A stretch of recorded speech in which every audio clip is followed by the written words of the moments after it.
Pemirsa, kabar baik datang dari Swiss. Jenazah Eril ditemukan. Lalu apa yang bisa kita petik, apa yang kita bisa berikan kepada keluarga Ridwan Kamil dalam menghadapi musibah ini? Kita akan berbincang dengan psikolog Tika Bisono. Assalamualaikum, selamat malam Mbak Tika, apa kabar? Iya, selamat malam Mas Abraham. Assalamualaikum warahmatullahi wabarakatuh. Ya, Mbak Tika, tentu Mbak Tika sudah mendengar temuan jenazah Eril yang dicari lebih dari 2 pekan lamanya. Saya tadi menyebutkan berdiskusi bersama dengan Kang Farhan bahwa peristiwa ini sangat menyakitkan dialami oleh orang tua manapun. Maka itu kita begitu bersimpati kepada keluarga Kang Emil. Tak hanya itu, nampaknya simpati juga diberikan oleh banyak kalangan, bukan hanya warga Jawa Barat, dirasakan oleh banyak kalangan. Apa yang ingin Anda sampaikan mengenai peristiwa ini yang nampaknya menggugah hati banyak orang? Ya, pertama-tama tentunya dari hati yang terdalam saya mengucapkan innalillahi wa inna ilaihi raji'un. Allahumma firlahu warhamhu wa'afihi wa'fu'anhu. Semoga almarhum Eril husnul khotimah pastinya, dan diterima amal ibadahnya, diampuni kesalahannya, dan dapatkan tempat sebagai syuhada di samping Allah Subhanahu wa Ta'ala ya. Beliau sudah, bayangan saya ya Mas Abraham, sudah damai ya di sana. Gambaran seperti ini yang harus kita tanamkan ke dalam pikiran kita, dan sekarang tentunya adalah tugas keluarga ya, keluarga untuk saling memberi kekuatan. Dan ini bukan pekerjaan mudah ya, karena kalau kita diucapkan bela sungkawa ya oleh masyarakat, orang-orang sabar ya kan, menerima ketentuan Allah Subhanahu wa Ta'ala dan sebagainya, itu memang betul, tapi there's no easy way, yang nggak akan mudah, karena toh saya juga pernah mengalami kehilangan anak tahun 2007, dan sampai tahun 2022 pun masih ngilu Mas Abraham ya.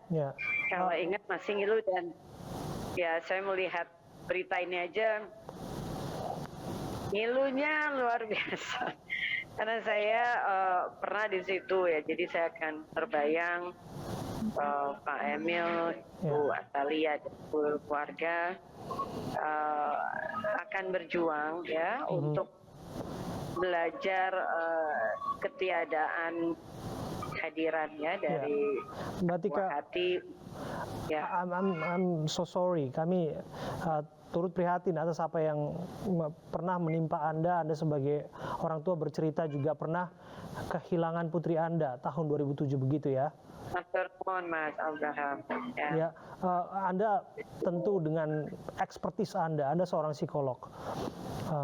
Tadi disebutkan oleh Kang Farhan, Bu Atalia nampaknya begitu tegar mendengarkan informasi ini. Tapi bisa dijelaskan tidak sebetulnya kesedihan yang ada di dalam batin orang tua? Tentu saya akan sangat sulit dijelaskan dengan kata-kata. Anda sebagai seorang psikolog pun saya dengar suara Anda begitu bergetar menjelaskan keadaan ini. Apa yang ingin Anda sampaikan, Mbak Tika? Ya, untuk yang ditinggal terutama ya Mas Abraham, yang ditinggal itu kan tetap harus berjuang ya untuk menghadapi sosok yang biasanya sehari-hari kita lihat gitu ya, bisa disentuh, bisa dipeluk, bisa dicium, bisa diusap kepalanya, bisa dipuji, bahkan bisa teman berantem, teman diskusi, jadi nggak ada ya kan. Dan memang perlu saya kasih catatan, dengan segala hormat ya, kehilangan anak itu memang jauh lebih berat ya dibandingkan dengan kehilangan anggota yang lain gitu ya. Saya nggak tahu apakah seluruh masyarakat merasakan hal yang sama. Tapi kalau kehilangan anak ini memang sangat berat, dan ya saya share pengalaman juga ya, karena berada di posisi yang sama ketika itu juga sangat berat. Nah, untuk Ibu Lia sendiri, buat kalian terlihat tegar itu memang dibutuhkan gitu ya, karena terlihat tegar itu insya Allah memang tegar betulan, tapi untuk sampai ke titik itu tidak mudah. Itu tidak mudah gitu ya, tidak mudah karena hal-hal yang harus disampaikan kepada keluarga ya tentang masalah ketegaran. Itu toh kita harus belajar ya kan, karena kehilangan anggota keluarga, kehilangan anak. Bukan ini pengalaman pertama ya buat keluarga Pak Emil gitu. Jadi pasti ini hal baru.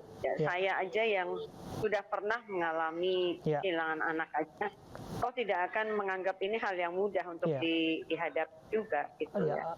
Mbak Atalia, saya tidak ingin melebih-lebihkan bahwa saya sebut tadi banyak orang tua yang bergetar, bukan hanya orang tua, siapapun yang mendengarkan peristiwa ini dan mengikuti jalan kejadiannya dan lain sebagainya begitu ya. Dan termasuk kita juga melihat banyak sekali dukungan moral, surat cinta terhadap Eril. Kalau kita lihat itu di Gedung Pakuan itu penuh dengan tulisan surat catatan kecil begitu ya, berharap yang terbaik untuk keluarga yang ditinggalkan. Dari sini ini bisa jadi satu bukti, bisa dikatakan demikian, bahwa memang banyak sekali yang bersimpati. Orang bilang Bu Atalia tegar, Kang Emil terlihat tegar, tapi siapapun yang mendengarkan informasi peristiwa ini nampaknya bergetar begitu. Apa yang ingin Anda sampaikan sebagai seorang psikolog?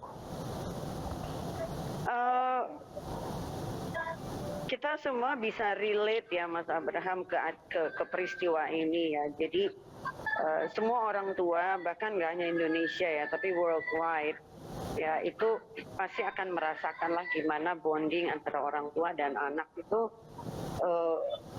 akan selalu seperti itu ya. Dan kehilangan dengan cara karena kecelakaan ya, itu luar biasa. Karena sorry saya ke bawah emosi ya. Karena adik saya pun juga hilangnya juga karena kecelakaan. Jadi kehilangan melalui kecelakaan yang ibaratnya biarpet gitu, tadinya ada tiba-tiba nggak ada gitu ya, karena kecelakaan kan seperti itu ya. Itu sangat berat gitu ya. Tapi kehilangan yang karena proses sakit yang panjang pun itu tidak kalah beratnya juga gitu ya. Jadi yang saya mau garis bawahi adalah proses perpisahan karena kematian akan selalu berat ya kan. Tapi saya juga ingin berpihak pada Allah Subhanahu Wa Taala bahwa dia semua punya dia gitu ya. Suka-suka dia lah ibaratnya gitu ya. Bukan Allah Subhanahu Wa Taala. Dan yang diuji ke kita tentunya kadar keimanan kita ya. Sorry saya bawa iman sedikit, dan disitulah psikologi keimanan kita juga diuji. Baik, Mbak Tika Bisono, terima kasih sudah memberikan dimensi lain, sudah memberikan warna pemahaman lain yang lebih luas mengenai peristiwa ini, mengenai kejadian ini yang mengharukan bukan hanya untuk keluarga Kang Emil. Maka itu kami bersimpati, maka itu kami menghargai privasi mereka untuk tidak mengganggu mereka bergabung bersama kami. Tapi sekali lagi terima kasih untuk memberikan pemahaman-pemahaman yang baru kepada kami.